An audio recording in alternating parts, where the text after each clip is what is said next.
London, 1811. The docks of Wapping and the narrow, twisting lanes of the Ratcliffe Highway are alive with activity, sailors loading cargo, merchants bartering for trade, and taverns spilling drunk voices out into the fog.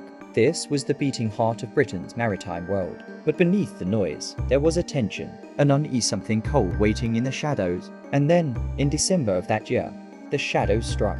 Before we begin, if you love deep dives into chilling historical crimes and forgotten mysteries, make sure you like this video, subscribe, and turn on notifications so you never miss an episode. Now, let's step into one of the most terrifying murder sprees in London's history. It began at the home and shop of Timothy Marr, a linen draper who lived at 29 Ratcliffe Highway with his wife Celia, their 3-month-old son, and their apprentice, James Gowan. Just after midnight on December 7, 1811, a neighbor noticed the Marr's door still open and the shop strangely dark.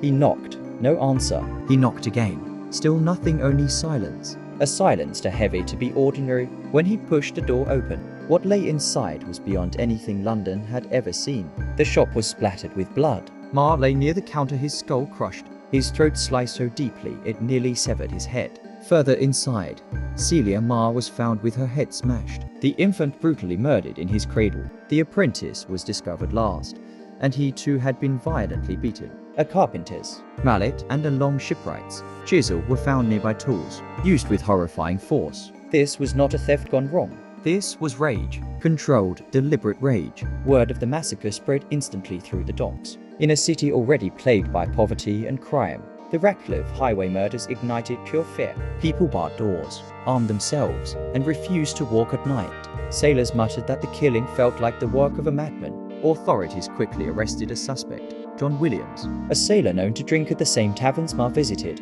He had no alibi, and some claimed they saw him near the shop that night. But as newspapers fanned the fire of fear, the city was rocked by yet another killing.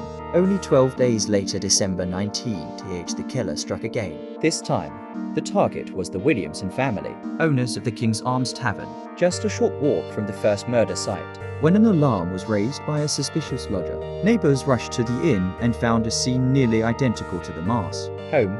Brutal bludgeoning, savage slashing, blood poured across the floorboards. Old Mr. Williamson lay dead by the stairs. His wife was found face down, skull fractured. Their servant girl was discovered lifeless on the floor. Only one person in the tavern survived, the lodger who had escaped through a window. London panicked. Not since Jack the Ripper decades later would the city experience anything like this level of terror.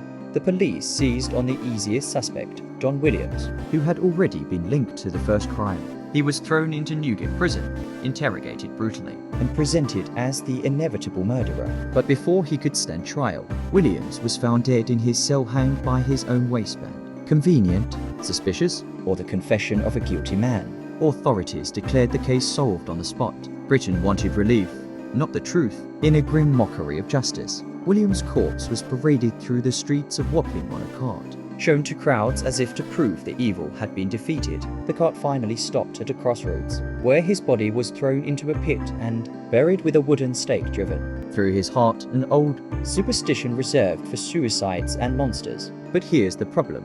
Many pieces of evidence didn't fit. Witness testimonies contradicted the timeline. Some claimed the tools used didn't match Williams' axes or skills. Others insisted multiple killers must have been present given the brutality and speed of the attacks. There were even whispers that the real killer was a sailor who slipped aboard a ship and vanished overseas. The case was closed publicly, but privately, many in London believed something far darker. That John Williams had been framed, that the police needed anyone to blame, that the true killer of Ratcliffe Highway was never caught. More than 2 centuries later, the murders remain one of Britain's oldest cold cases, a double massacre, a dead suspect, and a city desperate for peace, leading to a truth that was buried as quickly as the victims. Was John Williams a murderer, a scapegoat, or a convenient sacrifice? We may never know, but the terror that gripped Georgian London remains carved into its history, a reminder that even in the brightest cities, shadows walk with us. If you enjoyed this deep dive into one of history's most chilling murder sprees, make sure you